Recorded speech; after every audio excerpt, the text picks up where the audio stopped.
দিবস উপলক্ষে আমরা ইউটিউবের পক্ষ থেকে বাংলাদেশ সহ সারা বিশ্বের যত শিক্ষক রয়েছে সমস্ত শিক্ষকের প্রতি আমরা গভীরভাবে শ্রদ্ধা জ্ঞাপন করছি এবং তাদেরকে সম্মান জ্ঞাপন করছি। প্রিয় সাংবাদিকবৃন্দ, আপনারা জানেন বাংলাদেশ অতি দরিদ্রতম দেশগুলোর মধ্যে একটি।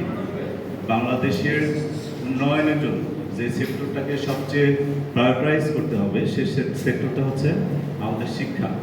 কেন? এই শিক্ষার মাধ্যমে আমাদের অসংখ্য তরুণ তরুণী তাদের পরবর্তী লাইফের পরবর্তী স্টেপে পদার্পণ করেন, কর্মসংস্থার ব্যবস্থা হয়। আপনারা চিন্তা করে দেখেন, আমরা শিক্ষাকে যদি আমরা যুগোপযোগী করে না তুলি, আমাদের শিক্ষকদের যদি আমরা প্রপার ফ্যাসিলিটি না দিই, আমাদের শিক্ষকদের যদি প্রপার মর্যাদা না দিই, তাহলে আমরা সুন্দর এবং জাতি গঠনের সুনাগরিক কীভাবে গড়ে তুলব? Just ask yourself. আপনারা এখানে অনেকেই আপনারা ছাত্র, তাই না? আপনারা বিশ্ববিদ্যালয়ে পড়াশোনা করেছেন, প্রাইমারি স্কুলে পড়াশোনা করেছেন, হাই স্কুলে পড়াশোনা করেছেন।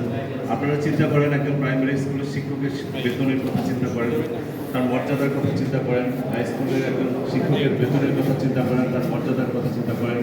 আমাদের বিশ্ববিদ্যালয়ের শিক্ষকদের অবস্থার কথা চিন্তা করেন। তো আমরা যদি প্রাইমারি লেভেল থেকে বিশ্ববিদ্যালয় লেভেলে আমরা যদি প্রপার প্রবলেমগুলো অ্যাড্রেস করি এবং শিক্ষকদের সুযোগ সুবিধাকে ফ্যাসিলিটেট করি, তবেই আমরা বাংলাদেশকে জিডিপির এখন 1.7 থেকে 1.8% বাংলাদেশের শিক্ষা ব্যবস্থায় খরচ করা হয়। থিঙ্ক অ্যাবাউট মালয়েশিয়া 4.5 এর বেশি জিডিপি তারা খরচ করে।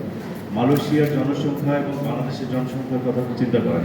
আমাদের ডেন্সলি পপুলেটেড কান্ট্রি, হিউজ জনসংখ্যা, স্টুডেন্ট নাম্বার হিউজ, কিন্তু আমাদের জিডিপির অনলি 1.7 থেকে 1.8% আমরা ইউজ করছি।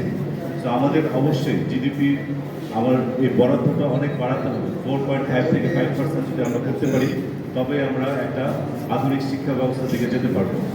আমরা যারা বাইরে বড় বড় বিশ্ববিদ্যালয়ে পড়াশোনা করেছি, আপনারা জানেন সেই বিশ্ববিদ্যালয়গুলোকে আজকের যে থিম বলা হয়েছে বিশ্ব শিক্ষক দিবসের, recasting teaching as a collaborative profession.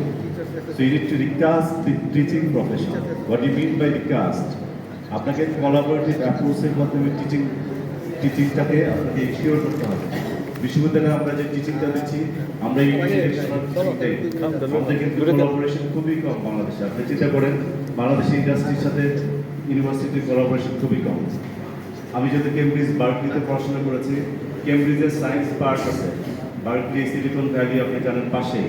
প্রত্যেকটা বিশ্ববিদ্যালয়ের পাশে একটা করে সায়েন্স পার্ক থাকে, একটা করে সিলিকন ভ্যালি থাকে, ইন্ডাস্ট্রিয়াল পার্ক থাকে, সো দ্যাট আমাদের স্টুডেন্টরা সেই ইন্ডাস্ট্রিগুলোতে প্রথাগত বিদ্যার পাশাপাশি টেকনিক্যাল নলেজ গেইন করতে পারে। তাদেরকে সেভাবেই গড়ে তোলা হচ্ছে।